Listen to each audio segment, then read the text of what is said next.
కొత్త బట్టలు కొత్త వెలుగులు మీ ఇంటి పండుగ సంతోషాలకు అసలైన చిరునామా సిఎంఆర్ షాపింగ్ మాల్. అందరికీ భోగి, సంక్రాంతి, కనుమ శుభాకాంక్షలు.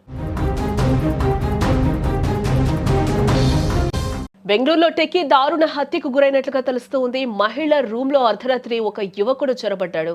మహిళపై అత్యాచారానికి ప్రయత్నం చేశాడు. ప్రతిఘటించడంతో దారుణ హత్యకు గురైంది ఆ మహిళ. సాక్ష్యాలు లేకుండా చేసేందుకు రూమ్ కి నిప్పు పెట్టాడు ఆ దుండగుడు. షర్మిలను కొన్నాళ్లుగా వన్ సైడ్ లవ్ చేస్తున్నట్టుగా కూడా కురై తెలుస్తోంది. 34 ఏళ్లున్న ఓ మహిళ రూమ్ లోకి అర్ధరాత్రి చొరబడిన 18 ఏళ్ల యువకుడు ఆమెతో అసభ్యంగా ప్రవర్తించాడు. ఆమె ప్రతిఘటించడంతో హత్య చేసి అక్కడి నుంచి పారిపోయినట్లుగా తెలుస్తోంది. ఈ దారుణ ఘటన బెంగళూరులోని రామమూర్తి నగర్ లో వెలుగు చూసింది.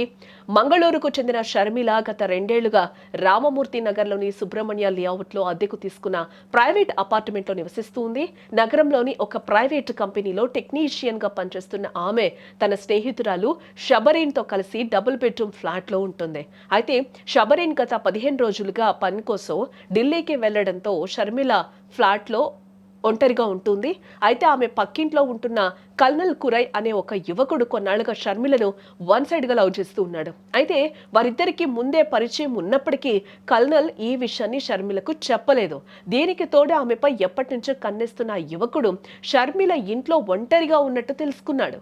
ఈ నేపథ్యంలోనే బాల్కనీ గుండా ఆమె ఫ్లాట్ లోకి ప్రవేశించి షర్మిలతో అసభ్యంగా ప్రవర్తించేందుకు ప్రయత్నించాడు. ఆమె ప్రతిఘటించడంతో అతి కిరాతకంగా హత్య చేశాడు.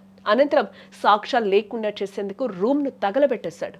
రూమ్ లోంచి దట్టమైన పొగలు రావడంతో గమనించిన స్థానికులు వెంటనే షర్మిలకు కాల్ చేయడం జరిగింది. అయితే ఆమె ఫోన్ లిఫ్ట్ చేయకపోవడంతో ఫైర్ సిబ్బందికి కాల్ చేశారు. ఇక ఘటనా స్థలానికి చేరుకున్న ఫైర్ సిబ్బంది మంటలార్పి లోపలికి వెళ్లగా అక్కడ షర్మిల చనిపోయిన స్థితిలో కనిపించింది.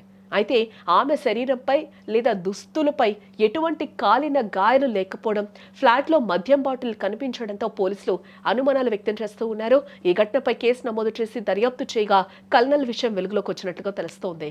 దీంతో అతన్ని ఇప్పటికే పోలీసులు అదుపులోకి తీసుకున్నట్లుగా సమాచారం అయితే అందుతోంది.